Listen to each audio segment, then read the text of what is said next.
Et bonjour à tous, on se retrouve aujourd'hui donc pour la correction AP retour aux bases. Donc je vais reprendre les 4 dernières questions qui n'ont pas été corrigées pendant l'AP. Et puis je vais un petit peu les commenter, ça va vous aider probablement à vous accompagner pour préparer le futur devoir. C'est parti. On commence par la première question. Donc 10 points en face, sans compter le premier sur 3,4 cm, sur une période de 10 microsecondes, en déduire la célérité du son. Ça se passe en deux temps. Dans un premier temps, il faut trouver la longueur d'onde, 3,4 cm pour 10 points en phase, ce qui correspond donc à 10 intervalles. Il suffit tout simplement de prendre la valeur de la longueur stipulée dans l'énoncé et la diviser par 10. On trouve ici 0,34 cm. Ce 0,34 cm, il faudra ensuite le passer en mètres. Donc on va mettre 10 puissance moins 2 à cause du préfixe centi. On réalise la formule lambda divisé par la période. Donc il y a deux formules, je vous rappelle. Soit lambda, la longueur d'onde, divisé par la période, soit lambda fois la fréquence. Ici donc on divise par la période. Elle vaut 10 microsecondes. Je vous rappelle que quand vous avez le préfixe micro, vous devez mettre 10-6. Une fois de plus, pour ne pas me compliquer la vie, je n'ai pas passé en écriture scientifique. J'obtiens un résultat de 3,4 10 puissance 2 mètres secondes moins 1, ce qui est plutôt rassurant, car si je connais l'ordre de grandeur de la célérité du son, je retrouve une valeur habituelle. Deux chiffres significatifs du fait que 3,4 cm et 10 microsecondes comportent tous les deux deux chiffres significatifs. Question petit 2. Il fallait cette fois-ci calculer une distance, sachant que l'on donc effectuait un aller-retour, on vous donnait une vitesse et le retard. Donc ici, je l'ai mis en rouge exprès, ce n'est pas toujours stipulé dans l'énoncé. Ça, c'est le piège numéro 1 pour les exercices type sonar. Alors, qu'est-ce qu'il faut faire? Il faut toujours prendre en compte que quand vous avez un sonar, l'émetteur et le récepteur sont toujours situés au même endroit. Donc il convient toujours de diviser par 2. En réalité, la formule vitesse est égale à distance divisée par durée. Ici, on va multiplier par 2 du fait de l'aller-retour. Ce qui fait que quand on va isoler l'inconnu, ça va vous donner cette relation. Le delta t passe au-dessus et le 2 passe en dessous.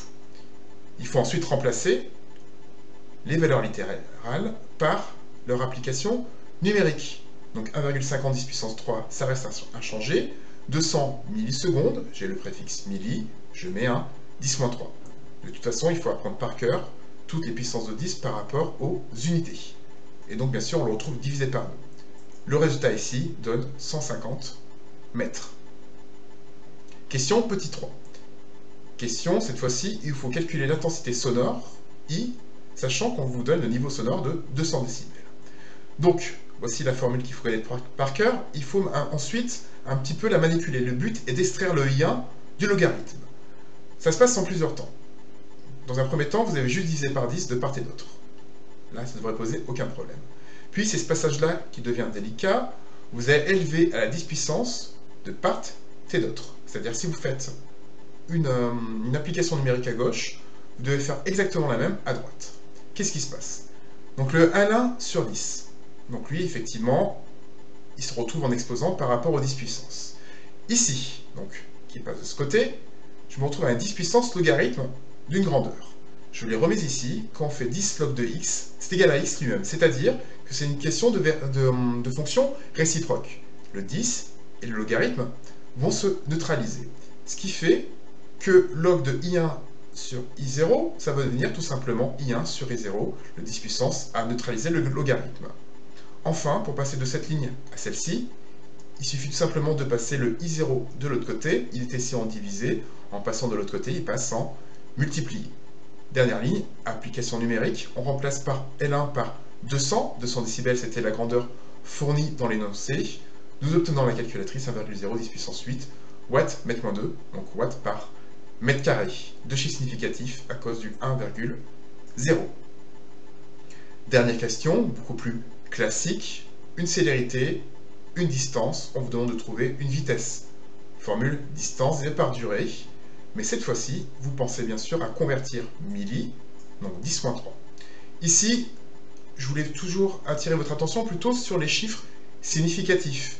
Nous avons deux chiffres significatifs, nous avons trois chiffres significatifs. Je vous rappelle que pour les chiffres significatifs, c'est toujours la grandeur la moins précise.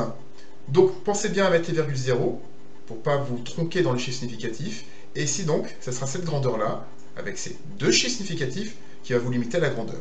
Donc on va présenter le résultat sous forme d'écriture scientifique, obligatoirement. Ça sera donc 3,3 10 puissance 2 mètres seconde moins 1. Voilà, j'espère que ces conseils ont été utiles. Bonne révision, à bientôt.